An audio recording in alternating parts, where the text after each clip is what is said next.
अस्सलामुअलैकुम वरहमतुल्लाहि वबरकातुहू।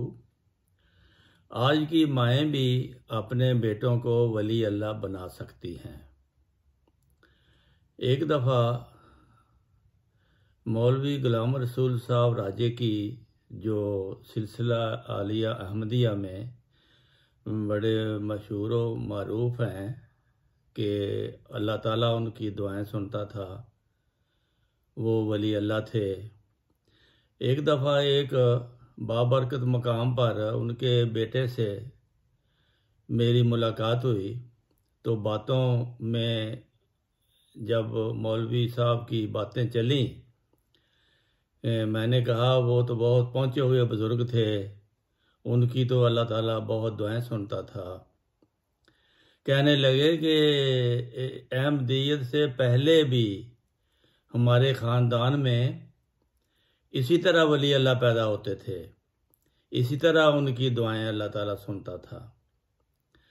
तो मैंने कहा वो अहमदियत के बाद फिर किस तरह ये सिलसिला जारी रहा और कैसे आपके जो बच्चे हैं ख़ानदान के वो वली अल्लाह बनते थे। कहने लगे कि ये माँ की तरबियत पर इन्हसार है इसका। हमारे ख़ानदान में जब कोई नई दुल्हन आती थी तो हमारी माएँ उनको ये नसीहत करती थी कि बेटा आपने हमेशा बावज़ू रहना है और हमेशा अल्लाह और उसके रसूल का नाम लेना है, 5 वक्त नमाज पढ़नी है और कुरान शरीफ पढ़ना है और लगवियात से परहेज करना है। और अगर उसके बच्चा की उम्मीदवारी हो जाती तो वो पाबंद होती थी कि वो हर वक्त बावज़ू रहे और बच्चे को बावज़ू हुए बगैर दूध नहीं पिलाना। ये मुस्तकिल तौर पर उसकी ड्यूटी थी माओं की कि कभी भी हमारे ख़ानदान में बगैर वज़ू के किसी माँ ने दूध नहीं पिलाया। और इसके साथ साथ 5 वक्त की नमाजें और दुरूद शरीफ, ये सारा कुछ। और मैंने ये सोचा कि वाकई ये एक मैंने हज़रत शेख अब्दुल कादर जिलानी के वालिदैन का किस्सा पढ़ा था एक किताब में। वो किताब का नाम था तज़किरातुल औलिया। उसमें था कि हज़रत शेख अब्दुल कादर जिलानी जो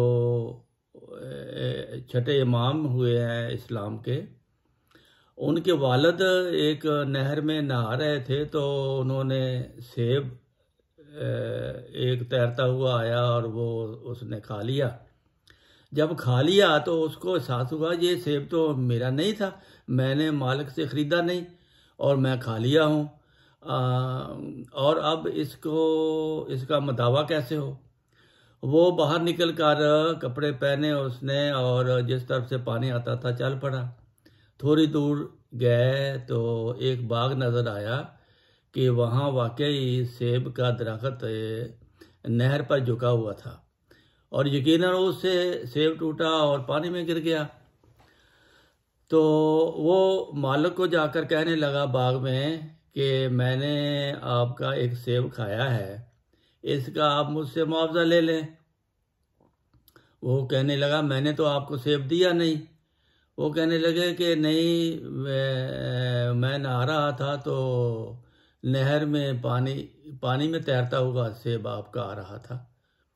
उसने कहा, सोचा उसने कि ये बच्चा तो जो है वो बहुत ही ये तकवा शार है, ये तो ज़ाया करने वाला नहीं है। तो उसने कहा अच्छा बेटा, फिर आप अगर मुआवजा देना चाहते हैं तो आपको 1 साल मेरे बाग की खिदमत करनी होगी। और उसके बाद एक मेरी बेटी है, लूली लंगड़ी है, आंखों से अंधी है, वो चल फिर नहीं सकती, ना कुछ देख सकती है, तो उससे आपने शादी करनी है। वो थोड़ा घबराए, कहने लगे कि इतना बड़ा मुआवजा एक सेब खाने का। तो फिर खुदा का खौफ उनको आया, उन्होंने कहा अच्छा ठीक है, मैं आपकी ये बातें मान लेता हूँ। साल भर उसने वहाँ पे उनकी खिदमत की, और साल के बाद जब उनकी शादी कर दी बेटी की, तो बेटी जब घर आई तो वो सही सलामत बेटी थी, लूली लंगड़ी नहीं थी, अंधी भी नहीं थी। वो तो घबराया। फिर उसने कहा कि ये जो वादा मुझसे किया गया था वो तो लड़की और है, ये लड़की और है, ये गलती हो गई है। फिर वो गया अपने ससुराल, कहने लगा कि आपने मुझसे जो वादा किया था उसके मुताबिक तो मेरी शादी नहीं की, तो वो तो लड़की ठीक ठाक है जो आपने मुझे दी है। वो कहने लगे नहीं, आप बड़े बोले हो, वो लड़की ऐसी नेक पाक है कि उसने कभी किसी गैर मर्द को नहीं देखा, और ना गैर मर्द ने कभी उसको देखा है, इसलिए वो अंधी और गूंगी और बोली है, ना उसने कभी कोई गीबत सुनी है किसी की, ना गीबत की है किसी की। इस तरह है, वो आपकी बीवी है। तो उस जोड़े से फिर अल्लाह ताला ने शेख अब्दुल कादिर जिलानी पैदा किया था। तो ये एक ऐसी एक हकीकत है कि माँ बाप जब नेक हों, तकवाशार हों, और यकीनन ये अल्लाह ताला से दुआएं करने वाले हों, तो उनकी औलाद भी अल्लाह ताला उसी तरह जैसी उनकी ख्वाहिश होती है, जैसी वो दुआएं करते हैं, अल्लाह ताला उनकी औलाद उसी तरह बना देता है। तो ये एक सबक था आज की माँओं के लिए कि आजकल की माएँ भी देखें, माएँ जो हैं इनको भी वही इल्हाम होता है, ये भी वली अल्लाह होती हैं। तज़किरातुल औलिया में ही है कि राबिया बसरी एक वली अल्लाह औरत थी जो वहाँ पे रहती थी, और वो उसका खुदा ताला के साथ ताल्लुक़ था। इसी तरह हज़रत मूसा की माँ को भी अल्लाह ताला ने वही के ज़रिए कहा था, वही की थी कि इसको समुद्र में डाल दे, मैं इसकी हिफाजत करूँगा और ये तुझे मिल जाएगा बेटा वापस। वो उसी तरह हुआ। इसी तरह अल्लाह ताला औरतें किसी से पीछे नहीं हैं। अगर ये तरक्की करें, अगर ये पाक व साफ और अपने हकूक़ और फ़राइज़ अल्लाह के और अपने खामद के और बच्चों के हकूक़ और फ़राइज़ पूरे करें, तो ये भी एक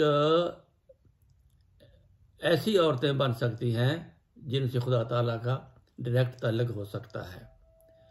तो आज की माँओं के लिए यही है कि अगर आप भी इन नसाए पर अमल करके अपने बच्चों की परवरिश करें, तो आपके बच्चे भी रूहानी मकाम हासिल कर सकते हैं। अस्सलामु अलैकुम व रहमतुल्लाहि व बरकातुहू।